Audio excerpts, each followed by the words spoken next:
तो स्वागत है दोस्तों आज फिर से इस नई पॉडकास्ट सीरीज़ में। मैं बंटी धीमान और आज मेरे साथ में हैं सैफ कादिर जी, जो बेसिकली कानपुर उत्तर प्रदेश के रहने वाले हैं। तो सबसे पहले सैफ जी, आपका बहुत बहुत स्वागत है मेरी इस पॉडकास्ट सीरीज़ में। थैंक यू सो मच, आपने मुझे इनवाइट किया अपने पॉडकास्ट में।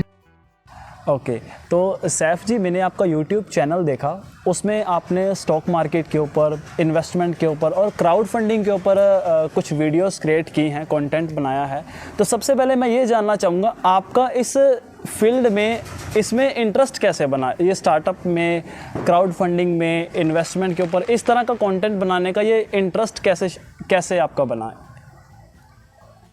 ओके, तो आपका क्वेश्चन ऐसा है कि स्टॉक मार्केट के बारे में, ये क्राउड फंडिंग के बारे में मुझे जानकारी कैसे मिली, मैंने इस पर वर्क करना कैसे स्टार्ट किया, मैंने यूट्यूब पर वीडियो बनाना क्यों स्टार्ट किया। तो पहले तो मेरा पर्पस यही था कि पैसा कमाना है, और उसके बाद यूट्यूब पर कंटेंट तो मैंने काफ़ी लेट बनाना स्टार्ट किया, और यूट्यूब पर अर्निंग करना मेरा एक बहुत बड़ा फोकस नहीं था कि यूट्यूब पर ही हमसे पैसा कमाया जाए, चैनल को मोनेटाइज करा जाए, ये मेरा पर्पस कभी नहीं रहा। बस मेरा पर्पस यही था कि स्टार्टिंग के वक्त मैंने स्टॉक मार्केट के बारे में जब सीखा तो मैं जैसा कि आपको बता दूं कि मैं एक ट्रेडर हूं, जो मैं ऑप्शंस में ट्रेडिंग करता हूं। और आज जो वीडियो होगी वो क्राउड फंडिंग प्रोजेक्ट से रिलेटेड होगी, जिसकी डिमांड करी गई है। तो क्राउड फंडिंग के बारे में हम लोग डिटेल में जानेंगे। तो यूट्यूब पर वीडियो बनाने का मकसद यही है कि काफ़ी सारे लोगों में अवेयरनेस फैल पाए, काफ़ी सारे लोगों तक नॉलेज पहुंच पाए। एग्जाम्पल के लिए, अगर हम 1 to 1 आपसे बात कर रहे हैं तो क्या होगा, 1 to 1 सिर्फ आपको मेरी बातें पता चल रही हैं। अगर हम यही चीज़ रिकॉर्ड करके यूट्यूब पर डाल देंगे तो क्या होगा, हजारों लाखों लोगों तक हमारी बातें पहुंच जाएंगी। जो चीज़ हम हजारों लोगों को बताने वाले हैं वो चीज़ मुझे 1000 बार नहीं बतानी पड़ेगी, वो चीज़ हम एक बार रिकॉर्ड करके अपलोड कर देंगे तो काफ़ी सारे लोगों तक ये चीज़ पहुंच जाएगी, हमारा वक्त बचेगा और उन सबको उस चीज़ से हेल्प मिल सकेगी। ओके, तो आपने जैसे कि बताया है कि आज की हम टॉक में क्राउड फंडिंग के ऊपर मेन हम बात रखेंगे। तो क्राउड फंडिंग के ऊपर मैंने आपकी वीडियो देखी, उसमें मुझे काफ़ी सारी चीज़ें पता चली क्राउड फंडिंग के बारे में। लेकिन मैं जो व्यूअर्स अभी क्राउड फंडिंग के बारे में बिल्कुल भी नहीं जानते, तो उनके लिए मैं सबसे पहले यही पूछना चाहूँगा कि सैफ जी, क्राउड फंडिंग के बारे में स्टार्टिंग में बताइए कि ये क्राउड फंडिंग क्या है और ये किस तरह के वेंचर्स के लिए ज़्यादा इफ़ेक्टिव होती है। ओके, मैं आपको बिल्कुल बेसिक से बताता हूं कि क्राउड फंडिंग आखिरकार होती क्या है। क्राउड मतलब समझ लीजिए कि भीड़, मतलब बहुत सारे लोग, और फंडिंग मतलब पैसा, मतलब बहुत सारे लोग एक साथ इकट्ठा होकर जब कहीं पर इन्वेस्टमेंट करते हैं तो वो कहलाता है क्राउड फंडिंग। क्राउड फंडिंग एक ऐसा प्रोसेस है जहां पर छोटे छोटे इन्वेस्टर अपना पैसा इन्वेस्टमेंट कर सकते हैं। बहुत सारी कंपनी जब स्टार्टअप होती हैं तो वो क्राउड फंडिंग करती हैं। तो क्राउड फंडिंग बेसिकली 4 टाइप्स के होते हैं। पहला होता है डोनेशन बेस्ड क्राउड फंडिंग, जहां पर हम अपने पैसे को इन्वेस्ट करते हैं, वहां पर हमारा पैसा डोनेट हो जाता है। मतलब कई सारे ऐसे प्लेटफॉर्म है जहां पर हम अपना पैसा इन्वेस्ट करेंगे, वहां पर हमारा पैसा डोनेट हो जाएगा, उसके बदले हमें कुछ नहीं मिलेगा।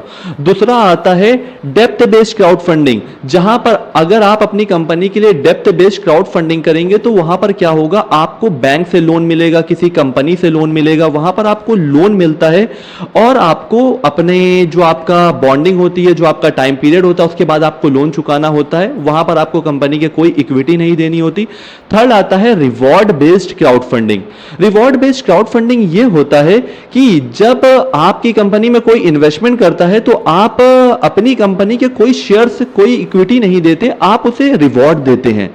फोर्थ आ जाता है equity based crowd funding. Equity based crowd funding वही होता है कि आपकी कंपनी में किसी ने इन्वेस्ट किया और आपने उसे शेयर दे दिए। अगर आप ये चारों टॉपिक के बारे में डिटेल में जानना चाहते हैं कि आखिरकार ये होता क्या है, तो मैंने इसके ऊपर डिटेल में वीडियो बनाई हुई है जो कि हमारे यूट्यूब चैनल पर अपलोड है। इस वीडियो के डिस्क्रिप्शन में आपको उसका लिंक मिल जाएगा। अगर आप जाकर उसे देखेंगे तो आपको डिटेल में काफी सारी नॉलेज मिल जाएगी। जो भी आपके व्यूअर्स हैं तो मैं चाहूंगा वो जाकर उसे देखें और डिटेल में जाने की क्राउड फंडिंग आखिरकार होता क्या है, कितने टाइप्स के होते हैं। मैंने आपको basically step by step 4 point बताए। मेरे दोस्त, क्राउड फंडिंग तो काफी सारे होते हैं। 4 टाइप्स के, जैसे कि मैंने आपको बताया। लेकिन मुद्दे की बात यहां पर आती है कि क्राउड फंडिंग जो इंपॉर्टेंट वाला होता है, जो सबसे ज्यादा पसंदीदा होता है, वो आता है इक्विटी बेस्ड क्राउड फंडिंग। मतलब कहीं पर जब मैंने इन्वेस्टमेंट किया तो वहां पर मुझे क्या मिलते हैं, कंपनी के शेयर्स मिलते हैं। किसी भी जगह पर इन्वेस्टमेंट करते हैं तो उसके शेयर्स मिलते हैं। तो ऐसी कुछ कंपनी है जो कि क्राउड फंडिंग करती हैं, हर कंपनी नहीं करती। तो ये बेसिक्स ही अगर आप जानना चाहते हैं कि क्राउड फंडिंग होता क्या है, तो इस टाइप्स के होते हैं क्राउड फंडिंग। आई होप आपको क्लियर हुआ होगा कि आखिरकार क्राउड फंडिंग होता क्या है। अच्छा, तो सैफ जी आपने बता दिया कि क्राउड फंडिंग किन अलग अलग तरीके से होती है, रिवॉर्ड बेस और इन्वेस्टमेंट बेस और डोनेशन बेस। हम यहाँ पे इन्वेस्टमेंट बेस के बारे में थोड़ा सा और डिटेल में जानना चाहेंगे। जो लोग इन्वेस्टर हैं उन्हें कैसे ट्रस्ट दिलाया जा सकता है, जो वो स्टार्टअप में या क्राउड फंडिंग के थ्रू किसी कंपनी में इन्वेस्ट करना चाहते हैं, उन इन्वेस्टर को कैसे ट्रस्ट दिलाया जा सकता है कि उनका पैसा सेफ रहेगा? अच्छा, तो जैसे कि मैं आपको बता दूं, क्राउड फंडिंग जो होता है वो एक तरह का स्टॉक मार्केट का पार्ट होता है। तो स्टॉक मार्केट में जो लोग अपना पैसा इन्वेस्टमेंट करते हैं, तो यहां पर आपका पूरा का पूरा लॉस हो सकता है और यहां पर आपको प्रॉफिट भी हो सकता है। तो ट्रस्ट कैसे दिलाया जाए? जब आप कहीं पर इन्वेस्टमेंट करते हैं, जो भी लोग आपको बताते हैं, अगर कंपनी के फाउंडर या कंपनी के मैनेजमेंट के लोग या कोई प्रमोटर अगर आपको बताता है क्राउड फंडिंग के बारे में, तो आपको समझना है क्या वो सही बता रहा है। आपको बिजनेस मॉडल देखना है, बाद में जाके अपनी क्रॉस चेक करना है कि आपको लगता है कि आने वाले टाइम पर कंपनी ग्रोथ कर पाएगी, क्या कंपनी का फाउंडर ईमानदार है या फिर नहीं है। अगर आप उसके ऊपर भरोसा करके अपना पैसा इन्वेस्ट कर रहे हैं, तो आपको थोड़ा ट्रस्ट करना होगा कि आने वाले लॉन्ग टर्म में आपको प्रॉफिट हो सकता है, लेकिन जरूरी नहीं कि आपको प्रॉफिट ही हो। तो मेन बात यही है, अगर एक लाइन में बोला जाए कि आप कहीं पर भी इन्वेस्टमेंट करते हैं तो जरूरी नहीं कि आपका पैसा बिल्कुल सेव रहेगा और जरूरी नहीं कि आपका पैसा पूरा डूब जाएगा। डूब भी सकता है और सेव भी रह सकता है, अनलिमिटेड प्रॉफिट भी मिल सकता है और अनलिमिटेड लॉस भी हो सकता है। I hope it is clear now. Okay, मतलब कि हमें उस स्टार्टअप के फंडामेंटल्स को ज़रूर देखना चाहिए, उसके फाउंडर्स के बारे में जानना चाहिए और उसका क्या प्लान या क्या स्ट्रक्चर है, यानी कि ये सारी चीज़ें देखनी चाहिए उसमें इन्वेस्ट करने के लिए। एक इन्वेस्टर को ट्रस्ट बनाने के लिए मेन फाउंडर्स के ऊपर थोड़ी रिसर्च, थोड़ी स्टडी करनी चाहिए। तो अच्छा, मैं एक ये पूछना चाहूँगा, जो क्राउड फंडिंग वाला जो प्रोसेस है, क्या ये सिर्फ एक नए स्टार्टअप बिजनेस के लिए होता है या फिर जो स्टैब्लिश बिजनेस ऑलरेडी हैं उनके लिए भी ये बेनिफिशियल होता है?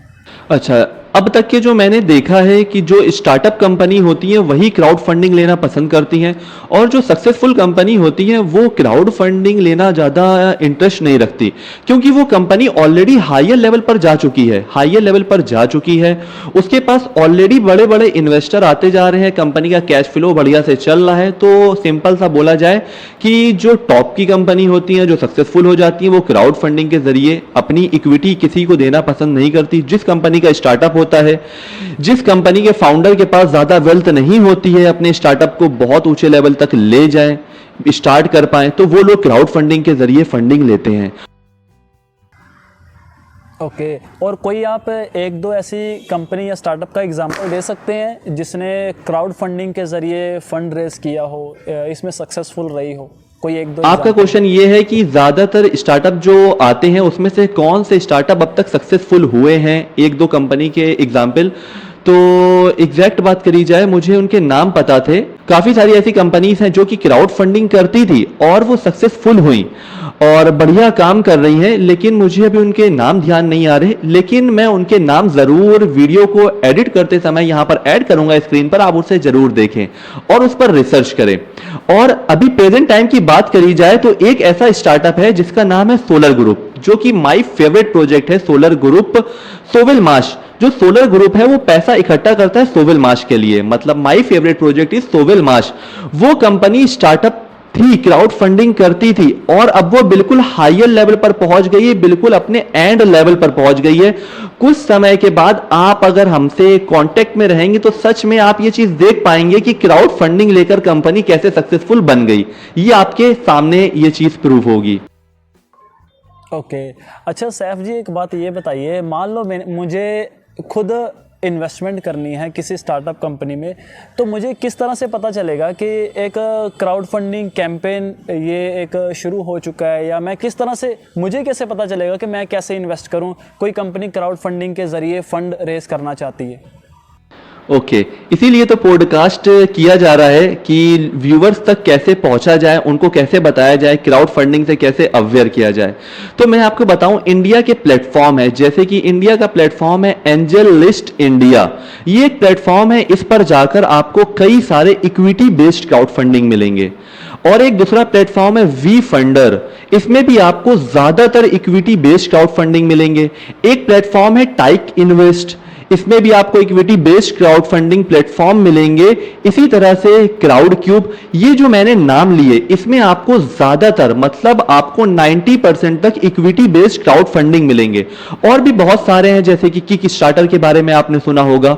तो किक स्टार्टर जो प्लेटफॉर्म है, वहां पर बहुत सारी चीज मिक्स हो जाती हैं। वो प्लेटफॉर्म पर अलग अलग चीजों के लिए फंडिंग ली जाती है, लेकिन वहां पर crowd funding, equity based crowd funding के लिए ज्यादा फोकस नहीं किया जाता। लेकिन जिनके मैंने आपको नाम बताए, तो जैसे कि एंजलिस्ट इंडिया, वी फंडर और टाइक इन्वेस्ट, तो इसमें आप जाकर चेक करें। इसमें आपको काफी सारे ऐसे स्टार्टअप्स मिलेंगे, मतलब हर दिन कंपनी आती रहती है, कंपनी के लिए फंडिंग लिया जाता है, उस पर आप जाकर देखें, आपको नए नए स्टार्टअप मिलेंगे।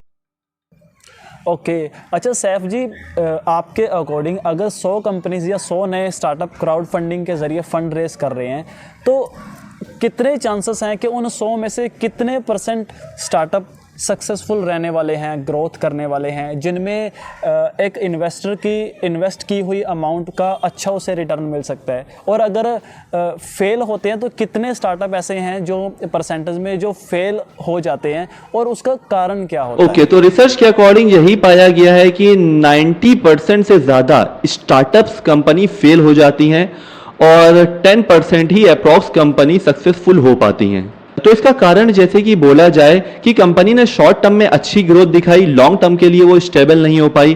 कंपनी ने अपने स्टार्टअप के लिए पूरी मेहनत करी, लेकिन कुछ अलग अलग सिचुएशन आती है, जैसे कि कोरोना एक ऐसी सिचुएशन आई, बहुत सारे लोगों के बड़े बड़े बिजनेस चौपट हो गए। लेकिन ये तो एक छोटा सा स्टार्टअप है, तो लोग जब अपना स्टार्टअप करीन होगा उस वक्त तो वो खुलते ही बंद हो गए होंगे, उन्होंने दोबारा सोचा नहीं होगा। और भी बहुत सारे कारण होते हैं कि स्टार्टअप सक्सेसफुल नहीं हो पाते। ओके अच्छा सैफ जी, एक तो ऑप्शन ये है कि हम क्राउड फंडिंग के ज़रिए स्टार्टअप्स में, कंपनीज़ में इन्वेस्ट कर सकते हैं, और दूसरा एक ऑप्शन हमारे पास है स्टॉक मार्केट में डायरेक्ट इन्वेस्ट करना कंपनीज़ में।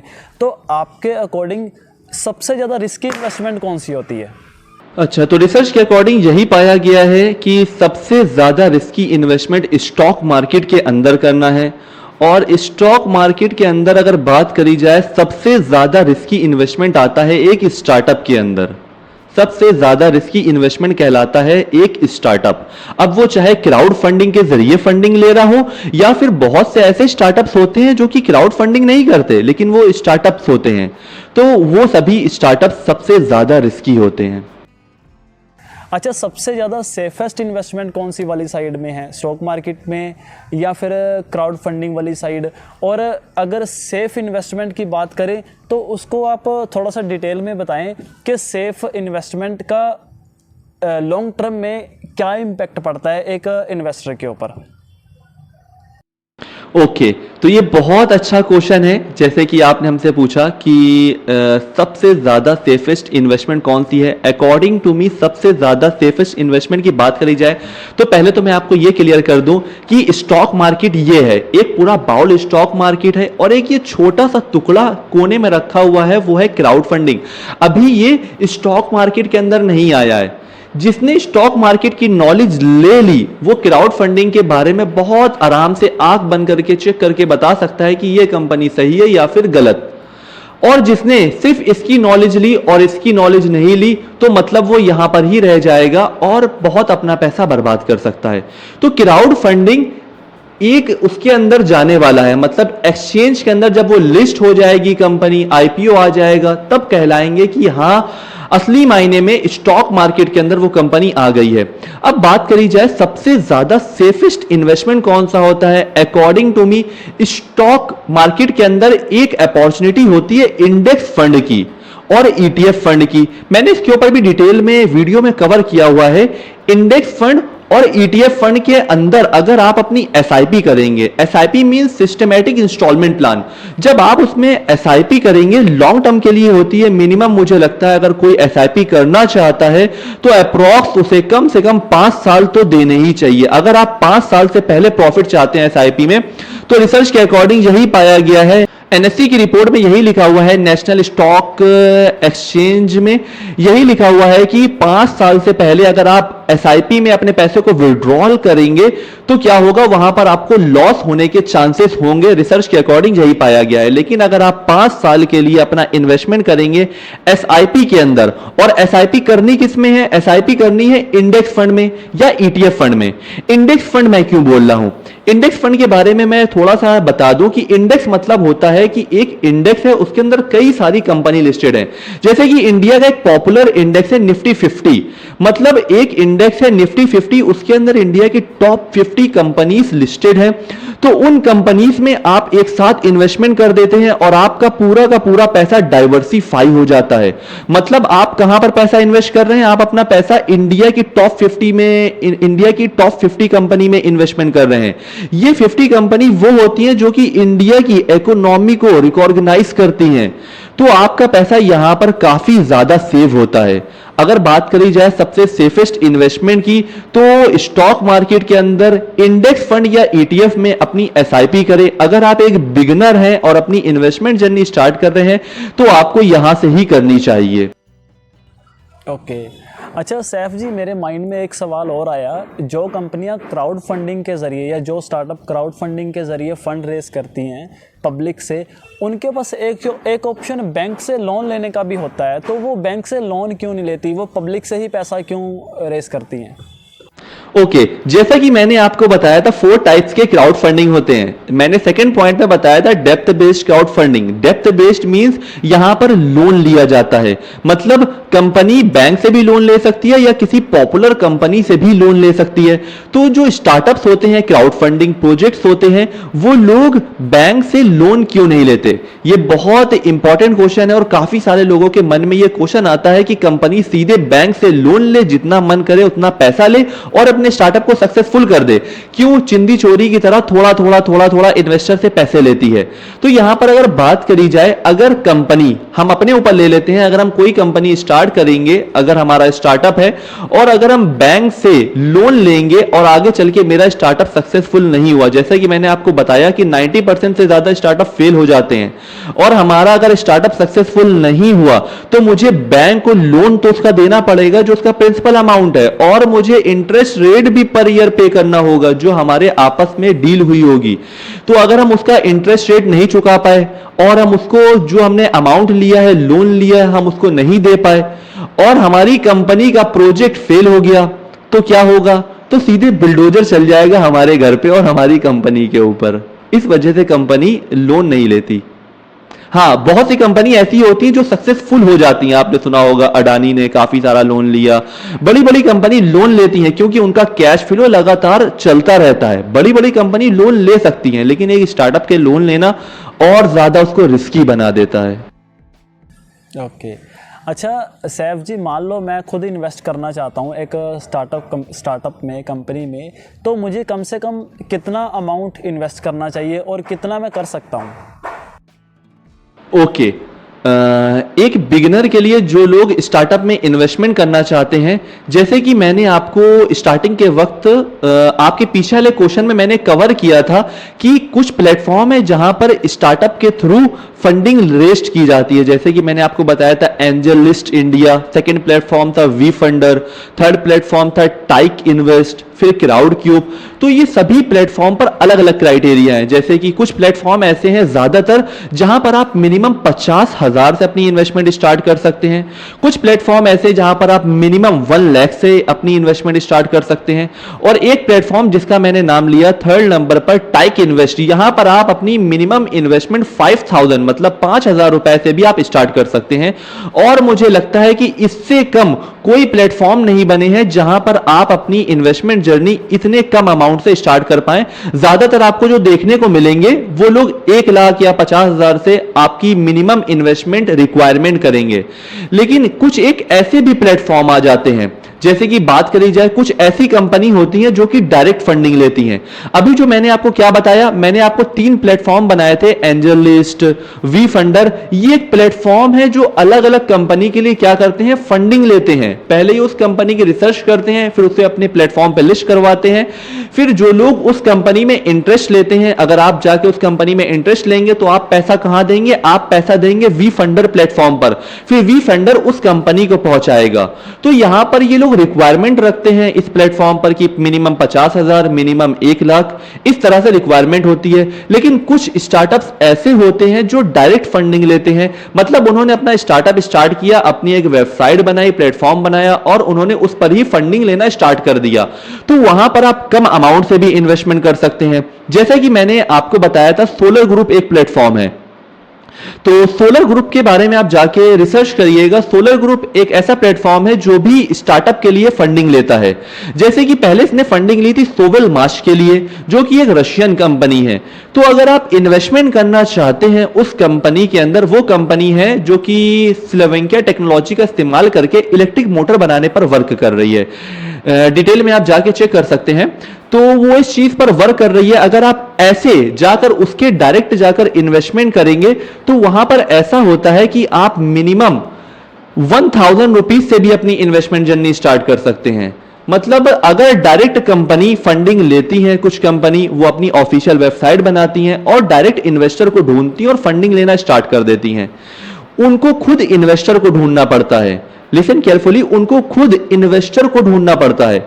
लेकिन जो ये प्लेटफॉर्म है Wefunder, AngelList India, यहां पर क्या होता है, इन्वेस्टर इनके पास खुद ढूंढ के जाते हैं। इन्वेस्टर इनके पास पहुंच जाते हैं और देखते हैं इसके अंदर कौन सी कंपनी लिस्टेड है, हमारे रिक्वायरमेंट के हिसाब से कौन सी कंपनी बेहतर है, हमें कौन सा बिजनेस मॉडल अच्छा लग रहा है। तो उसमें बहुत सारी कंपनी होती है, उसमें लोग इन्वेस्टमेंट कर देते हैं। लेकिन वो कंपनी जो डायरेक्ट फंडिंग लेती है, जहां पर आप कम अमाउंट से इन्वेस्टमेंट कर सकते हैं, वो लोग डायरेक्ट आपको मिलेंगे। उसके बारे में आपको ढूंढना पड़ेगा। और ढूंढने का सबसे बढ़िया तरीका, आज आप मुझे देख रहे हैं, मेरे चैनल का लिंक आपको यहां पर मिल जाएगा। आप डायरेक्ट हमसे कनेक्ट कर सकते हैं और सॉलिड स्टार्टअप आप तक पहुंच सकते हैं। ओके अच्छा सैफ जी, इस क्राउड फंडिंग वाले स्टार्टअप में जिन लोगों ने पैसा इन्वेस्ट किया है, या मान लो मैं अपना पैसा इन्वेस्ट कर देता हूँ, तो वो पैसा मैं निकाल कब सकता हूँ? क्या 1 दिन बाद, 2 दिन बाद, 10 दिन बाद, या जब चाहूँ मैं वो पैसा निकाल सकता हूँ? या इसका कोई फिक्स क्राइटेरिया है कि मैं तब तक पैसे को विड्रा या निकाल नहीं सकता? ओके, तो जितने भी क्राउड फंडिंग वाले स्टार्टअप्स होते हैं उन सब में लॉक इन पीरियड होता है। चाहे आप डायरेक्ट किसी ऑफिशियल कंपनी की वेबसाइट पे जाकर डायरेक्ट कंपनी के अंदर इन्वेस्टमेंट करें, या फिर आप किसी प्लेटफॉर्म के थ्रू आप इन्वेस्टमेंट करें, आप जब इन्वेस्टमेंट करेंगे तो उसमें एक लॉक इन पीरियड होता है। उसके बाद ही आप अपना पैसा निकाल सकते हैं। उसमें क्लियर मेंशन होता है कि जब कंपनी को प्रॉफिट होगा तब कंपनी आपको अपने शेयर बेचने का अधिकार देगी। उसमें यह क्राइटेरिया होता है कि जब कंपनी एक्सचेंज पर लिस्टेड होगी तब आप अपने शेयर को बेच पाएंगे, जब कंपनी का आईपीओ आएगा, या जब कंपनी को कोई एक्वायर कर लेगा, जब कंपनी को कोई खरीद लेगा, जो भी पैसा मिलेगा फाउंडर को वो फाउंडर डिस्ट्रीब्यूट करना चाहेगा, तब आप अपने शेयर को बेच पाएंगे। ऐसे आप अपने शेयर को नहीं बेच पाएंगे। स्टार्टअप में यही एक रिस्क होता है जो कि काफी बड़ा रिस्क साबित होता है कि आपका पूरा का पूरा अमाउंट लॉक इन पीरियड में फंस जाता है। और लॉन्ग टर्म में जब कंपनी सक्सेसफुल होती है, लिस्ट हो जाती है एक्सचेंज पर, तभी आपको प्रॉफिट मिलना स्टार्ट होता है, तभी आप अपने शेयर को बेच पाएंगे, तभी आप अपने पैसे को विड्रॉल कर पाएंगे, उससे पहले नहीं। ओके अच्छा सैफ जी, क्या आपने आज तक किसी स्टार्टअप में क्राउड फंडिंग के ज़रिए इन्वेस्ट किया है? और अगर हाँ, तो इसके साथ में एक सवाल मेरा ये भी है कि अगर 100 में से 90% बिजनेस या स्टार्टअप फेल हो जाते हैं, तो फिर इतने रिस्की इन्वेस्टमेंट करने का क्या फ़ायदा? तो फिर किसी सक्सेसफुल कंपनी में ही इन्वेस्टमेंट क्यों ना की जाए? तो क्या कहना होगा आपका इस पर? बिल्कुल, जैसे कि मैं आपको बताना चाहूँगा, मैंने भी क्राउड फंडिंग वाले कंपनी में इन्वेस्टमेंट किया है। मतलब अलग अलग सक्सेसफुल जो कंपनी होती हैं, जो कि ऑलरेडी लिस्टेड हैं, अपना काम बढ़िया कर रही हैं, उनमें मेरा अलग पोर्टफोलियो है। लेकिन यहाँ पर क्राउड फंडिंग की बात हो रही है, अगर उसकी बात करी जाए तो उसमें मेरा पोर्टफोलियो है अप्रॉक्स, अगर बाप को बताया जाए तो मैंने लगभग 4 कंपनी में इन्वेस्टमेंट किया हुआ है। एक प्रोजेक्ट था स्काईवे, एक सोलर ग्रुप, एक MLC इंजीनियरिंग और एक था वीटर। इनके ऊपर मैंने ऑलरेडी डिटेल में वीडियो बनाई हुई है। माई प्लान के नाम से एक यूट्यूब पर वीडियो है, वहां पर डिटेल में मैंने बताया हुआ है कि मैंने कहां कहां पर इन्वेस्टमेंट किया। और जैसे कि आपका क्वेश्चन था कि 90% स्टार्टअप फेल्स हो जाते हैं, ये बहुत बिल्कुल जेन्युइन बात है। जैसे कि मैं जब क्राउड फंडिंग प्रोजेक्ट में इन्वेस्टमेंट करने वाला था, तो मैंने एक प्लान किया था कि मैं कम से कम सिर्फ और सिर्फ 10 क्राउड फंडिंग वाले स्टार्टअप कंपनी में इन्वेस्टमेंट करूंगा, इससे ज्यादा नहीं। और जैसे कि मैं आपको बताऊं, मैंने अब तक सिर्फ और सिर्फ 4 क्राउड फंडिंग कंपनी में ही इन्वेस्टमेंट किया है, जिसका नाम मैंने आपको लिया। और अभी मेरे पास 6 स्लॉट खाली हैं, मतलब 6 जगह मेरे पास खाली हैं। और इनमें मैं सोना भरूंगा, सोना, मैं इसमें कूड़ा नहीं भरूंगा। क्योंकि मार्केट में अगर आपको बताया जाए तो बहुत सारे क्राउड फंडिंग प्रोजेक्ट चल रहे हैं, बहुत सारे स्कैम्स भी होते हैं। इसके ऊपर भी मैंने डिटेल में लोगों को अवेयर किया, काफी सारे लोग इसे देखकर अवेयर हुए। बात करी जाए, मैंने जो 4 प्रोजेक्ट में इन्वेस्टमेंट किया, उनमें से एक प्रोजेक्ट मेरा ऐसा है जो कि मुझे लगता है कि अब वो सक्सेसफुल नहीं हो सकता, जिसका नाम वीटर है। और जिस तरह से कंपनी वर्क कर रही है, मुझे लगता है कि ये एक मेरा अनसक्सेसफुल प्रोजेक्ट रहा। और मेरे जो 3 प्रोजेक्ट हैं वो मुझे बिल्कुल सक्सेसफुल होते हुए दिखाई देते हैं। जैसे कि मैंने आपको बताया सोबेलमाश कंपनी और स्काईवे, मतलब बिल्कुल हायर लेवल पर कंपनी जा चुकी है। मतलब आप ये समझ लीजिए, अगर हम 10, जो मेरा टारगेट है 10 क्राउड फंडिंग प्रोजेक्ट में इन्वेस्टमेंट करने का, उनमें से अगर एक कंपनी भी सक्सेसफुल हो जाती है, तो मेरे पूरे की पूरे 9, जो हमारे 9 प्रोजेक्ट अगर लॉस कर जाते हैं, तो उनका लॉस तो कवर करेगी और बहुत ज्यादा अनलिमिटेड प्रॉफिट वहां से मिल सकता है। लेकिन आप ये सोचिए कि अभी मैंने सिर्फ 4 में किया है और 4 में मुझे 2 बिल्कुल सॉलिड सक्सेसफुल होते हुए दिखाई दे रहे हैं, बिल्कुल अपने हायर लेवल पर जा चुके हैं।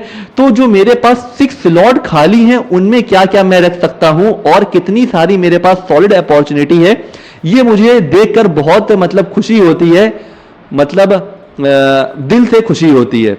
ओके, आपके एक साथ 2 क्वेश्चन थे जिसे मैं इसमें कवर करूंगा। जैसा कि आपका कहना था कि स्टार्टअप में इन्वेस्टमेंट क्यों करा जाए जब ये बहुत ज्यादा रिस्की होता है, मैं एक सक्सेसफुल कंपनी में क्यों इन्वेस्टमेंट ना करूं।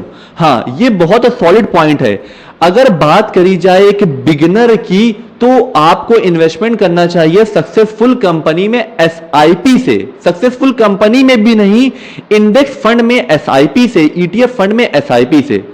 अगर आप रिस्क ले सकते हैं तो आपको इन्वेस्टमेंट करना चाहिए क्राउड फंडिंग के स्टार्टअप में। अब अगर फायदे और लॉस की बात करी जाए, तो अगर जब आप सक्सेसफुल कंपनी में इन्वेस्टमेंट करने जाएंगे, मान लेते हैं अगर आप रिलायंस की कंपनी में इन्वेस्टमेंट करेंगे, रिलायंस का शेयर प्राइस चल रहा है 1300 रुपए का। जब आप उसमें इन्वेस्टमेंट करेंगे तो 1300 रुपए के आपको कितने शेयर्स मिलेंगे? 1300 रुपए का आपको सिर्फ और सिर्फ एक शेयर मिलेगा। और पता नहीं कब जाके वो डबल हो, पता नहीं कब जाके वो 1300 का 2600 हो। लेकिन जो स्टार्टअप्स कंपनी होती है, वहां पर आपको 1300 रुपए में बहुत सारे शेयर्स मिल जाएंगे। सच में 1300 रुपए में आपको 1000 से ज्यादा भी शेयर्स मिल जाएंगे, 1000 ऑफ शेयर्स।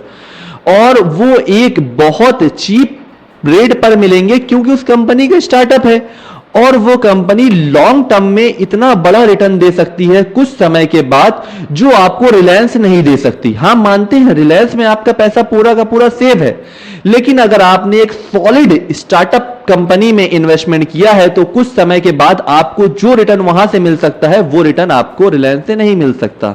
इस वजह से आप इन्वेस्टमेंट करें, जैसे कि मैंने सिर्फ क्राउड फंडिंग में ही इन्वेस्टमेंट नहीं कर रखा, मेरा भी अलग अलग जगह पोर्टफोलियो है, तो मैंने उन जगह पर इन्वेस्टमेंट किया है, वो मेरा एक सेफेस्ट इन्वेस्टमेंट है। लेकिन रिस्क लेके बड़ा प्रॉफिट वो यहां पर है। मैं आपको एक चीज यहां पर यह भी कवर करना चाहूंगा, जैसे कि जहां पर रिस्क सबसे ज्यादा होता है वहां पर प्रॉफिट सबसे ज्यादा होता है। अगर आप चाहते हैं कि सबसे ज्यादा हमें प्रॉफिट मिले तो आपको रिस्क भी सबसे ज्यादा लेना पड़ेगा। अगर आप चाहते हैं कि हमें मीडियम रिटर्न चाहिए तो आपको मीडियम रिस्क लेना पड़ेगा। अगर आप चाहते हैं कि हमें लो रिटर्न चाहिए तो आपको लो रिस्क लेना पड़ेगा। अगर आप हाई में जाएंगे तो हाई पर जाना पड़ेगा, लो में जाएंगे तो लो पर जाना पड़ेगा। यह क्राइटेरिया होता है, इसको देखकर आप फॉलो कर सकते हैं। ओके, तो मैं व्यूअर्स के साथ ये एक बात शेयर करना चाहूँगा कि गाइस देखो, अभी इस वाले सवाल में सैफ जी ने जो आंसरिंग की है, जो हमें हमारे साथ बात शेयर की है कि इन्होंने कौन कौन से स्टार्टअप में अपना पैसा इन्वेस्ट किया हुआ है, उनमें से चाहे कोई स्टार्टअप बिज़नेस फेल हुआ है, चाहे कोई सक्सेस हुआ है, तो उन्होंने सैफ जी ने साथ में अपने इन्वेस्टमेंट वाले स्टार्टअप कंपनीज़ के बारे में 2-4 नाम भी लिए। तो मैं ये क्लियर करना चाहूँगा, ये हमारी ओर से किसी भी तरह की कोई रिकमेंडेशन नहीं है, ये सिर्फ एक लर्निंग पर्पस के लिए हम सब चीज़ें पूछ रहे हैं ताकि हमें सीखने को मिले। और इसी लर्निंग पर्पस के साथ जुड़ा हुआ मैं आपके लिए एक सवाल सैफ जी से और हम पूछ लेते हैं। तो सैफ जी, आप किसी भी स्टार्टअप कंपनी में इन्वेस्ट करने से पहले आप खुद क्या क्या चीज़ें हैं जो आप चेक करते हैं? बिल्कुल, ये बहुत इंपॉर्टेंट क्वेश्चन है कि किसी भी कंपनी में इन्वेस्टमेंट करने से पहले क्या क्या रिसर्च करी जाती है। तो यहाँ पर 2 पार्ट में मैं इसको फिर से डिवाइड करूंगा। जैसे कि एक सक्सेसफुल कंपनी हो जाती है जो कि ऑलरेडी लिस्टेड है, जैसे कि रिलायंस या इंटरनेशनल कंपनी टेस्ला, माइक्रोसॉफ्ट। अगर उस कंपनी में इन्वेस्टमेंट करना है तो क्या रिसर्च करी जाएगी, अगर एक स्टार्टअप में इन्वेस्टमेंट करना है तो क्या रिसर्च करी जाएगी। अगर आप एक सक्सेसफुल कंपनी में इन्वेस्टमेंट करने की प्लानिंग कर रहे हैं तो यहां पर आपको टेक्निकल एनालिसिस करना होगा। टेक्निकल एनालिसिस कैसे होती है? टेक्निकल एनालिसिस कंपनी के चार्ट को देखकर होती है, कंपनी के ग्राफ को देखकर।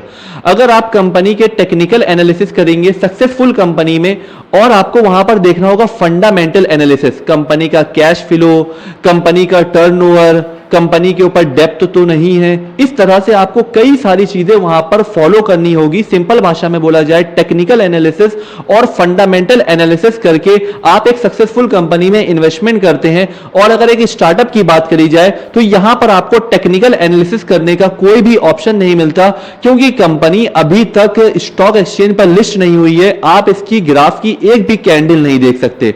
तो अगर मैं आपको सच बताऊं, आज के टाइम पर अगर कोई कंपनी सक्सेसफुल है और लिस्टेड है और अगर मुझे उसमें इन्वेस्टमेंट करना होता है तो मुझे लगता है कि मैं फंडामेंटल एनालिसिस को ज्यादा फोकस नहीं करता। मैं टेक्निकल एनालिसिस देखकर ही बता सकता हूं कि कुछ समय के बाद यह कंपनी ऊपर जा सकती है या फिर नीचे, इस कंपनी में इन्वेस्टमेंट करना सही है या फिर नहीं। मतलब टेक्निकल एनालिसिस करते हुए मुझे काफी ज्यादा इसका एक्सपीरियंस हो गया है कि मुझे फंडामेंटल देखने की जरूरत नहीं पड़ती, लेकिन फिर भी ये देखना कंपलसरी होता है और टेक्निकल एनालिसिस को देख के भी फॉलो कर सकते हैं। लेकिन जो स्टार्टअप्स होता है वहां पे टेक्निकल एनालिसिस नाम की कोई चीज होती नहीं है, क्योंकि कंपनी स्टॉक एक्सचेंज पर लिस्ट नहीं है। जब तक कि वो लिस्ट नहीं है तो उसका ग्राफ बनेगा ही नहीं, जब ग्राफ बनेगा ही नहीं तो हम उसको देख नहीं सकते। फंडामेंटल की बात करी जाए तो यहां पर फंडामेंटल देखने के लिए भी कुछ नहीं हो पाता कि कंपनी का कैश फ्लो कितना है, कंपनी का AR कितना है, कंपनी किस हिसाब से ग्रोथ कर रही है, तो यहां पर देखने के लिए भी कुछ नहीं मिलता है, क्योंकि कंपनी लिस्टेड नहीं है। अगर आप स्टार्टअप में इन्वेस्टमेंट करना चाहते हैं तो यहां पर आ जाता है क्वालिटेटिव और क्वांटिटेटिव एनालिसिस। ये क्वालिटेटिव क्वांटिटेटिव एनालिसिस 2 पार्ट में होते हैं। इस चीज को आप सक्सेसफुल कंपनी में इन्वेस्टमेंट करते वक्त भी इस्तेमाल कर सकते हैं। क्वालिटेटिव और क्वांटिटेटिव एनालिसिस, ये 2 चीजें हैं। अगर आप इसमें इन्वेस्टमेंट करना चाहते हैं स्टार्टअप में तो आपको क्या देखना है? आपको देखना है क्वालिटेटिव। क्वालिटेटिव में क्या जाता है? कंपनी का मैनेजमेंट, कंपनी का बिजनेस आइडिया। अगर आप एक स्टार्टअप में इन्वेस्टमेंट करने की प्लानिंग कर रहे हैं तो सबसे ज्यादा इंपॉर्टेंट चीज होती है क्वालिटेटिव एनालिसिस करना, कंपनी के मैनेजमेंट के बारे में जानना, मतलब कंपनी का जो फाउंडर है उसकी हिस्ट्री के बारे में जानना। यहां पर आपके पास ज्यादा कुछ देखने के लिए नहीं होता, लेकिन जो कुछ देखने के लिए होता है उससे बिल्कुल डेप्थ तक जाके चार्ट डालना। कंपनी का फाउंडर कब पैदा हुआ, उसने कब से क्या क्या किया, वो 12 साल का था तो उसने क्या किया, 25 साल का हुआ तो उसने क्या किया, 30 साल का हुआ उसने क्या किया, उसका माइंडसेट पहले कैसा था और अब कैसा है, क्या वो आगे चलकर अपने बिजनेस आइडिया को हायर लेवल तक ले जा सकता है या फिर नहीं, क्या वो जो फाउंडर है उसके अंदर इतनी काबिलियत है। मतलब बेसिक से उसकी पूरी हिस्ट्री के बारे में जान लेना है। और यहां पर आ जाता है बिजनेस आइडिया। जो आइडिया वो आपके साथ शेयर कर रहा है, क्या वो आइडिया आपको सुनने के बाद लगता है कि आने वाले कुछ सालों के बाद इसकी डिमांड है, क्या लोग उस चीज को मार्केट में इस्तेमाल करेंगे, क्या इसके कोई कॉम्पिटिटर तो नहीं है, क्या सच में, पहले खुद देखना है क्या सच में हमें इसकी जरूरत है अपने घर पे या हमारे लिए या हमारी फैमिली में। अगर जरूरत है तो फिर सोचना है कि हां इसकी डिमांड बहुत ज्यादा है, इसके कॉम्पिटिटर कम है। फिर आपको देखना है कि ये स्टार्टअप जो आ रहा है ये अपने आप को कैसे सबसे अलग बनाता है और कैसे ये हायर लेवल तक पहुंच सकता है। तो आपको देखने के लिए यहां पर क्या होता है, रिसर्च करने के लिए, स्टार्टअप के अंदर रिसर्च करने के लिए यही होता है कि मैनेजमेंट को पूरा चार्ट डाले, देखे कि उनके अंदर काबिलियत है। जिस बिजनेस मॉडल के बारे में वो आज आपसे बात कर रहा है, कहीं ऐसा तो नहीं कि कल उसने रात में उसके सपना आया हो कि हमारा ये बिजनेस आइडिया है और उसने दूसरे दिन सुबह उठते ही फंडिंग लेना स्टार्ट कर दिया। ऐसा नहीं होना चाहिए। उसका आइडिया सॉलिड होना चाहिए, पिछले कई सालों से वो उस चीज पर मेहनत कर रहा हो, लगे कि हाँ वो एक मेहनती इंसान है, उसके बाद ही हमें डिसीजन लेना है। क्योंकि यहां पर हम लोग कोई क्वांटिटी नहीं देख सकते, कोई नंबर्स ऑफ गेम देखने के लिए नहीं होता। स्टार्टअप के अंदर यहां पर मैनेजमेंट को डिटेल में देखना है, बिजनेस आइडिया को देखना है, कंपनी ट्रांसपेरेंट वर्क कर रही है या फिर नहीं। एक चीज ये भी मैं आपके व्यूअर्स के साथ शेयर करना चाहूंगा, जब भी आप क्राउड फंडिंग में इन्वेस्टमेंट करेंगे तो कंपनी आपके साथ लगातार ये भी शेयर करती रहेगी ट्रांसपेरेंट कि हमारे पास कितना पैसा पहुंचा, कितने इन्वेस्टर ने हमारे साथ इन्वेस्टमेंट किया। तो कंपनी ट्रांसपेरेंट होकर सारी चीजें बता रही है। कंपनी का लीगल ऑफिस है, कंपनी के पास लीगल रजिस्ट्रेशन है। जिस भी कंट्री की कंपनी है, अगर इंडिया की कंपनी है तो उसके पास लीगल रजिस्ट्रेशन है। क्या कंपनी का कोई ऑफिस है, उसका जो फाउंडर है क्या उसके ऊपर कोई केस तो नहीं चल रहा है, उसका जो फाउंडर है जहां का रहने वाला है, ये सारी चीजें आपको डिटेल में जाननी है। तो अगर आप किसी भी स्टार्टअप में रिसर्च करने की प्लानिंग कर रहे हैं तो आपको ये क्वालिटेटिव एनालिसिस करनी होगी। और क्वांटिटी के लिए यहां पर कुछ नहीं है, नंबर का गेम आप यहां पर नहीं देख सकते। और आपको लगातार कंपनी की ग्रोथ को फॉलो करना है कि कंपनी ने जो पैसे लिए, मतलब क्राउड फंडिंग के जरिए जो पैसा आ रहा है स्टार्टअप के पास, उस पैसे का वो कहां इस्तेमाल कर रही है। क्या वो उसने उससे ऑफिस लिया या उसने जो उसका बिजनेस मॉडल था उस बिजनेस मॉडल के हिसाब से, क्या उसने कोई इक्विपमेंट खरीदा, क्या वो लगातार कंपनी के पास जो पैसा आ रहा है उसका सही इस्तेमाल कर रही है या फिर नहीं। तो ये सारी चीजें आपको देखनी है, उसका गलत जगह इस्तेमाल नहीं हो रहा। तो क्वालिटेटिव एनालिसिस आपको इतना ही करना होगा जो आपको मैंने बताया। फिर से मैं रिपीट करूंगा, मेन हैगा मैनेजमेंट के ऊपर, सेकंड हैगा बिजनेस मॉडल के ऊपर। अब बात आती है कि ये चीज हम देखें कहां से। तो मैंने जो आपको प्लेटफॉर्म के बारे में बताए थे उन पे आप जाएंगे तो डायरेक्ट आप कंपनी के फाउंडर से बात कर सकेंगे। लेकिन बात यहां पर यह आती है, अगर आप एक बड़ा अमाउंट इन्वेस्टमेंट करने की प्लानिंग कर रहे हैं तो ही फाउंडर शायद आपसे बात करे, क्योंकि वो आपको 1 घंटा आपके ऊपर बर्बाद नहीं करेगा। अगर आप 1,000 या 10,000 या 50,000 इन्वेस्टमेंट करने की प्लानिंग कर रहे हैं और वो आपके लिए 1 घंटा अपना बर्बाद करे, तो यहां पर अगर आप बड़ा इन्वेस्टमेंट करने की प्लानिंग कर रहे हैं या कंपनी के बारे में कुछ आइडिया लेकर आए हैं कि कंपनी को किस हिसाब से हायर लेवल पे ले जाए, या कंपनी के लिए आप सोच सकते हैं कि किस तरह जल्द से जल्द कंपनी के तक फंडिंग पहुंचाई जाए, आप कंपनी के लिए बड़ा फंड रेज कर सकते हैं, आपकी कोई कंपनी है फंड रेज करने वाली, तो क्या कर सकेंगे आप डायरेक्ट कंपनी के फाउंडर से बात करें। कुछ स्टार्टअप्स ऐसे होते हैं जहां पे कंपनी के फाउंडर हर महीने लाइव वेबिनार करते हैं, वहां पर आप डायरेक्ट क्वेश्चन आंसर कर सकते हैं। अगर आप अच्छा इन्वेस्टमेंट करने की प्लानिंग कर रहे हैं या कंपनी को आगे लेवल तक ले जाने की प्लानिंग कर रहे हैं, तो डायरेक्ट आप कंपनी के फाउंडर से अपनी मीटिंग सेट कर सकते हैं और उस मीटिंग के अंदर आप अपने मन के मुताबिक सवाल पूछ सकते हैं। मतलब आपके मन में कोई भी क्वेश्चन है, पॉजिटिव, निगेटिव, अच्छे, बुरे, बुरे से बुरे जितने भी क्वेश्चन है आप सब उनसे पूछ लीजिए। यहां तक कि मेरा मानना है, मैं आपको बताना चाहूंगा कि एमएलसी इंजीनियरिंग कंपनी के बारे में मैंने आपको बताया, जब उस कंपनी में मैं इन्वेस्टमेंट करने वाला था तो उससे पहले मैंने कंपनी के साथ एक मीटिंग सेट किया और मेरी मीटिंग का टाइमिंग था रात में 10 बजे और 10 बजे मैंने स्टार्ट किया। मीटिंग का टाइम था अप्रॉक्स 1 आवर का, लेकिन मेरी मीटिंग चली लगभग 2 बजे तक। लगभग मेरी मीटिंग चलती रही 4 घंटे तक और मेरे मन में जो भी क्वेश्चन थे वो मैंने पहले से नोट करके रख लिए थे। मतलब क्राउड फंडिंग प्रोजेक्ट से रिलेटेड, कंपनी के फाउंडर से रिलेटेड, कंपनी के बिजनेस मॉडल से रिलेटेड, इसके बाहर के कोई क्वेश्चन नहीं थे। जो भी थे बिल्कुल लॉजिकल क्वेश्चन थे, उसमें अच्छे भी थे, बुरे भी थे, टफ वाले भी थे। तो मैंने सारे क्वेश्चन उनसे पूछे। मतलब आज भी अगर मेरे मन में कोई भी क्वेश्चन आता है तो मैं बिना झिझक के पूछ लेता हूं, क्योंकि मैंने इन्वेस्टमेंट किया है। तो अगर आप इन्वेस्टमेंट करने की प्लानिंग कर रहे हैं अच्छी क्वांटिटी में, या फिर अगर आप उस कंपनी को हायर लेवल पर ले जाने की प्लानिंग कर रहे हैं, तो आपको डायरेक्ट फाउंडर के साथ, मैनेजमेंट के साथ वेबिनार करना है, मीटिंग सेट करनी है। जैसे कि 2 ऑप्शन हो जाते हैं, आप डायरेक्ट कंपनी के फाउंडर से घर बैठे बैठे वेबिनार कर सकते हैं अगर आप वहां पर नहीं जा सकते, या फिर आप डायरेक्ट उनसे जाकर मिले, फेस टू फेस अपने क्वेश्चन पूछे। तो मैंने भी ये चीज करी। काफी सारी जो कंपनी मैंने इन्वेस्टमेंट किया तो मैंने डायरेक्ट फाउंडर से भी जाकर मिला और वहां पर मैंने फेस टू फेस काफी सारे क्वेश्चन पूछे। वहां पर भी पॉडकास्ट हुआ था और काफी सारे क्वेश्चन वहां पर भी पूछे गए थे, टफ से टफ। तो ये चीजें आपको करनी है।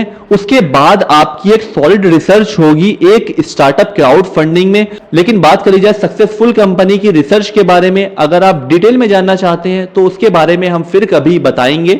लेकिन यहां पर जो मैंने आपको बताई, ये एक स्टार्टअप कंपनी की रिसर्च आपको कैसे करनी है, ऐसे करनी है। और यहां पर एक पॉइंट आपको और ध्यान में रखने वाला है कि बहुत सारे आपको मार्केट में प्रमोटर मिलेंगे। आपको कभी किसी प्रमोटर की बात नहीं माननी। आपको सबसे पहले अपने सवाल जवाब कंपनी के मैनेजमेंट से पूछना है। कंपनी का फाउंडर अगर आपको जवाब नहीं देता है तो आपको क्या करना है, कंपनी के ऑफिशियल वेबसाइट पर जानी है, उनके प्लेटफॉर्म पर जाना, उनकी एप्लीकेशन पर जाना है जो भी उन्होंने बना के रखी है। वहां पर सपोर्ट सिस्टम का ऑप्शन होता है, वहां पर कंपनी के सपोर्ट की मेल होती है, वहां पर कॉन्टैक्ट नंबर होता है। वहां पर आप डायरेक्ट अपने क्वेश्चन लिखकर भेज सकते हैं। एक साथ आप एक क्वेश्चन लिखकर भेज दें या फिर एक साथ आप 10 क्वेश्चन लिखकर भेज दें, 24 आवर के अंदर आपको उनके क्वेश्चन का आंसर मिल जाएगा। लेकिन यहां पर यह होता है, जो प्रमोटर होते हैं वो आपके मीठी मीठी बातें कर आपको बहुत सारे क्वेश्चन के उल्टे सीधे आंसर देकर आपको कुछ भी कंपनी चिपका सकते हैं अपने फायदे के लिए। लेकिन अगर आप डायरेक्ट कंपनी के मैनेजमेंट से जाके कांटेक्ट करेंगे तो वहां से आपको सॉलिड रिस्पांस मिलेगा। अब यहां पर बात करी जाए, मैं इस रिसर्च के बारे में जो बात कर रहा हूं अभी भी ये खत्म नहीं हुई। तो जो आपको कंपनी का मैनेजमेंट, कंपनी के मैनेजमेंट की तरफ से जो आपको डाटा मिलेगा, जो आपके क्वेश्चन के आंसर मिलेंगे, वो एक सॉलिड इंफॉर्मेशन होगी। लेकिन फिर भी वो सॉलिड इंफॉर्मेशन नहीं है मेरे दोस्त। उसके बाद भी आपको क्रॉस चेक करना है। क्रॉस चेक, क्रॉस चेक क्या होता है?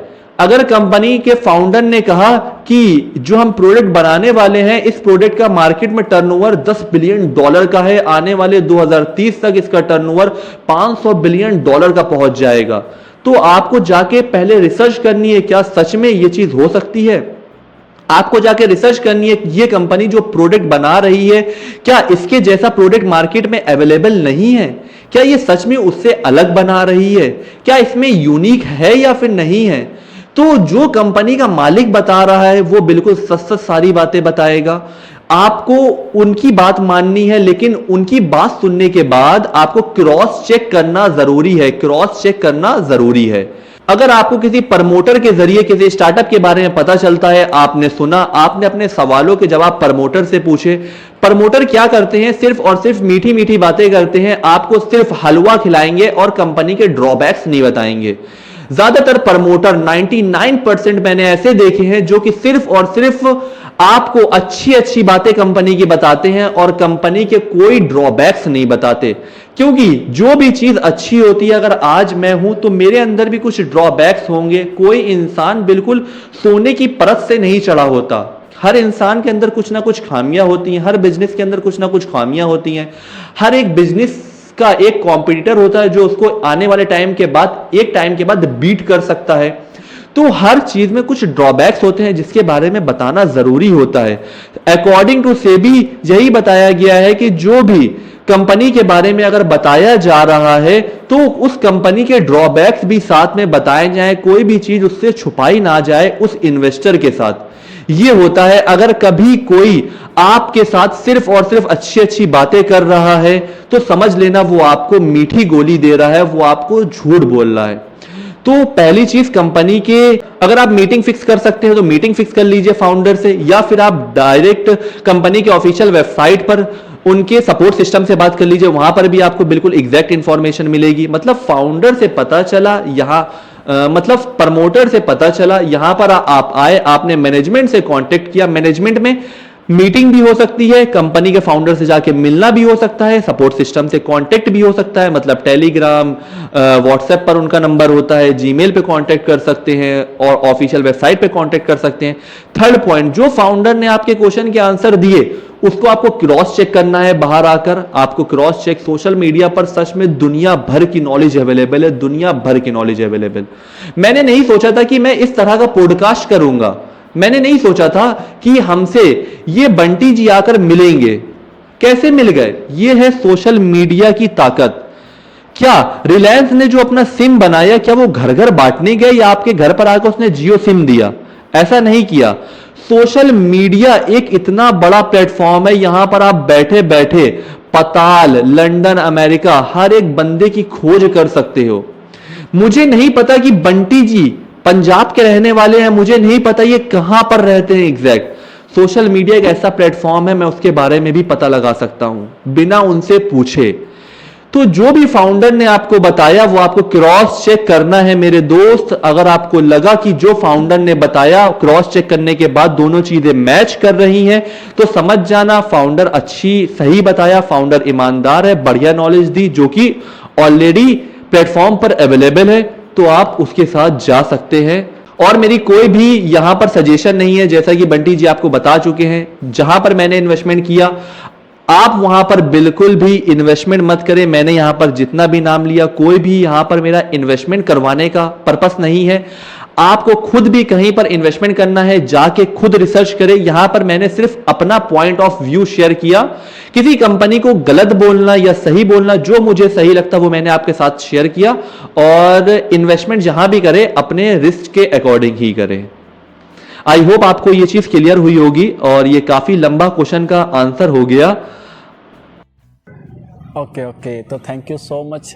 वैसे गाइस मैं बहुत से 2-3 सवाल और थे जो मैं सैफ जी से पूछना चाहता था, लेकिन इन्होंने इस एक सवाल के अंदर ही वो सभी सवाल, वो सभी डाउट्स भी क्लियर कर दिए हैं। तो मुझे लगता है एक बिगनर के लिए क्राउड फंडिंग के इस प्रोजेक्ट के ऊपर जो भी सवाल या डाउट्स उसके दिमाग में रहते हैं, मुझे लगता है वो इस टॉक में सारे क्लियर हो चुके हैं, कंप्लीट हो गए हैं।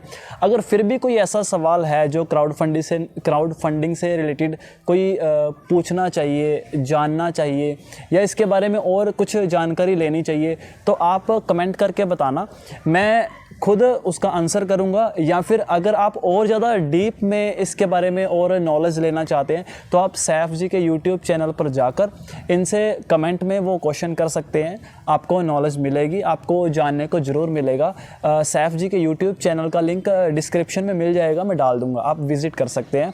अच्छा, तो गाइज़ आज के लिए मुझे लगता है इतना काफ़ी है। वैसे बातें तो और भी बहुत सी थी जो सैफ जी से हमें करने का मन था, लेकिन क्या है समय की इजाज़त थोड़ी सी कम है, तो बाकी की बात फिर कभी करेंगे। आप इस वीडियो को लाइक करना, शेयर करना अपने सभी उन फ्रेंड्स और फैमिली मेम्बर्स के साथ जो भी अपने पैसे को स्टॉक मार्केट में या फिर किसी नए स्टार्टअप में इन्वेस्ट करना चाहते हैं और अच्छा रिटर्न हासिल करना चाहते हैं। तो आपको काफ़ी हेल्प मिलेगी, उनको काफ़ी हेल्प मिलेगी इस वीडियो के ज़रिए, काफ़ी नॉलेज मिलेगी, बहुत कुछ सीखने को मिलेगा। तो इस वीडियो को अगर आप YouTube पर देख रहे हो तो चैनल को सब्सक्राइब कर लेना, नोटिफिकेशन बेल प्रेस करके ऑल पर क्लिक कर लेना। इस वीडियो को अगर आप फेसबुक पर देख रहे हो तो पेज को फॉलो कर लेना। गाइस, इस वीडियो को शुरू से एंड तक देखने के लिए आपका और सैफ जी का बहुत बहुत धन्यवाद।